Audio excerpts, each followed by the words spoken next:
you're injecting a small volume into an FPLC machine, it is nice to have one of these syringe tips that you can then go and inject in. And so these can be hooked onto syringes, and so this is just when you have like one of these 1 mil ones, it doesn't actually screw in, it just kind of pushes in. And you need to be careful with this because when you're washing your needle, you're typically going to be drawing up some liquid, and then you're going to be pulling it through, pushing it through the needle in order to wash the needle, and then in order to wash your loop, you're going to inject in there after you do your washes. You need to be really careful when you're like shooting that you don't do that. I know it sounds silly, but you have no idea how many tips I have gotten in bottles and then tried to like fish out of bottles because I've been too impatient and pushed too hard. When you're doing things, go gentle, as well as it's good to just kind of like keep a hold on the bottom so that you don't squirt your tip out, especially if you're taking your tip out of your bottle, because then you've got a tip in the bottle that you got to fish out. So no. If you have a bigger syringe on here, it'll actually twist in, which is nice. But with one of these bigger syringes, then you're going to lose more of the volume in here and problems like that. So I like to use the smaller syringes. I'm actually getting one of those like Hamilton gas lock syringes where it's kind of a single fuse piece that then you don't have to worry about things pushing out, and you don't have to worry about losing volume when you're doing things like that. But with those in particular, it's really, really important that you're cleaning your needles well.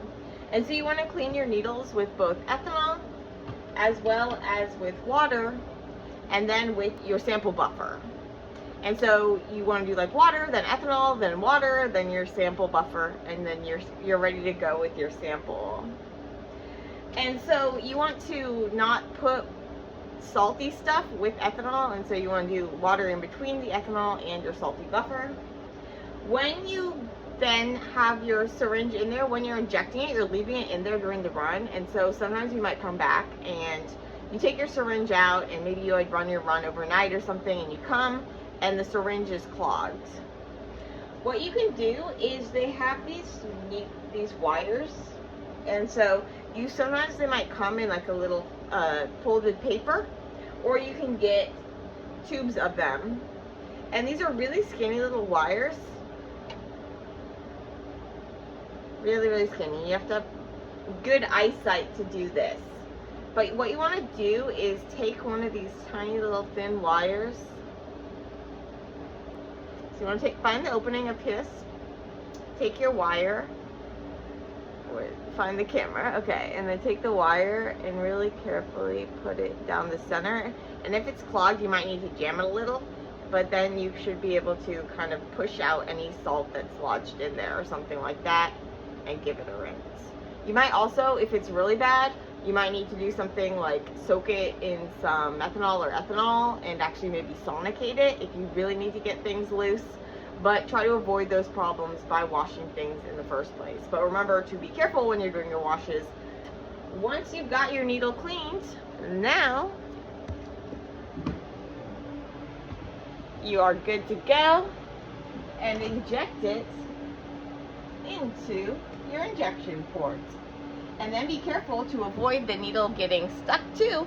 You want to make sure that you're not having this wiggle around a bunch, and so you want to be careful not to bang into it. It's best if you have some sort of holder that can kind of hold things in place, and so hoping to 3D print one of those.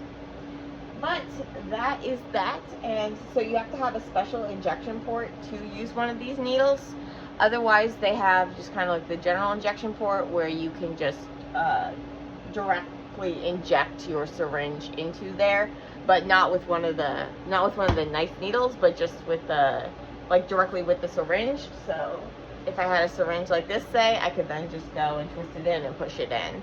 But having the needle's nice when you're working with these smaller volumes. But then you need the injection kit, which is basically just going to put in that little valve thing. And apparently the new ones are slightly different looking, but that's the one that we have. I'm grateful for, and one that I'm used to using, but same principles apply. Just